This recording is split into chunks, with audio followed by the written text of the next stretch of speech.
Understanding the remaining mission task. Who has already heard the good news about Jesus, and who is still waiting to hear for the first time? Nearly 10% of the world's population are committed followers of Jesus, who believe Jesus is who he said he is, and who have given their lives to him. They believe anyone can know God through Jesus, and they tell people around them about him. Many other people also identify as Christians. These other Christians need deeper faith in Jesus and a personal relationship with God through him. About 33% of the world's population identify themselves as Christians. But where do the world's Christians live? The good news of Jesus is spreading in the world, but not evenly. First, let's divide the world into regions by population, then show where the Christians live. Two countries, India and China, each have 1/5 of the world's population, so they will get their own section. The Muslim-majority countries also get their own section because they are similar to each other. There are other Asian countries and other non-Muslim majority countries in Africa. Here is Europe's population, and North America lumped with all the Pacific Island countries, including Australia and New Zealand. And finally, Latin America from Mexico south.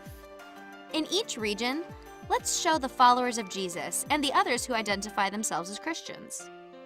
Latin America has the highest total percentage of Christians, followed by North America and the Pacific.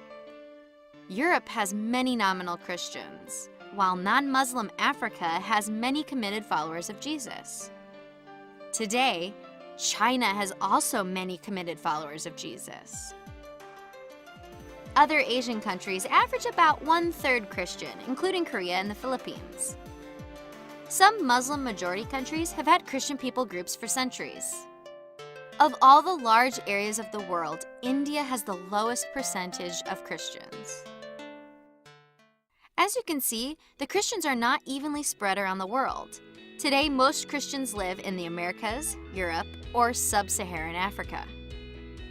In each region, the committed followers of Jesus can renew the faith of the other Christians and can tell the non-believers in their own people groups about Jesus. Let's call these people culturally near non-believers and show them as green.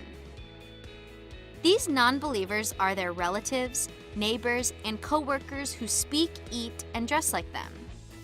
In China, hundreds of millions of non-believers are now culturally near to followers of Jesus.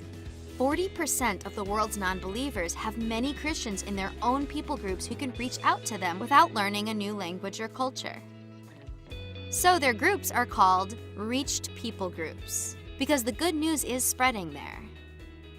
Believers in China have a challenging job to share the gospel with so many non-believing relatives and neighbors, yet thankfully they can do it in their own language. In the reached people groups, committed followers of Jesus can encourage the other Christians in their families and communities to become fully committed to Jesus. They can also tell the many culturally near non-believers in their own people group about Jesus without learning a new language and culture. Many people in the world live in other ethnic groups, which have almost no followers of Jesus who belong in their communities and know their language. They have no chance of learning about new life in Jesus from someone within their own people groups. 60% of all non-believers in the world have few followers of Jesus in their own people group. They are culturally distant from believers. Let's show these culturally distant non-believers in blue. Most of them live in India, Muslim-majority countries in Africa and Asia, or other parts of Asia. They need believers from other people groups to come, learn their language and culture, and tell them about Jesus. They live in unreached people groups, distinct ethno-linguistic people groups made up of less than 2% followers of Jesus and less than 5% other Christians. Which unreached people groups are the frontier peoples? Some culturally distant non-believers have so few believers that they have no chance of hearing about Jesus from people they know. Let's use a darker color of blue to show those with less than 0.1% Christian in their own people group. About 1/4 of the world's population live in frontier people groups, and over 95% of them are in India and Muslim-majority countries. These frontier people groups have no movement to Christ and no breakthrough of indigenous faith. Now is the time to unite what we know with what we do. So, we know that the reached people groups have lots of followers of Jesus who can tell them about Jesus. But guess what? We send 30 times as many cross-cultural Christian workers to them as we do to the people in unreached people groups. 30 to 1. These workers are not just going out from the West. They're going from everywhere to everywhere. But most of them are sent to work with other churches in their training or outreach programs.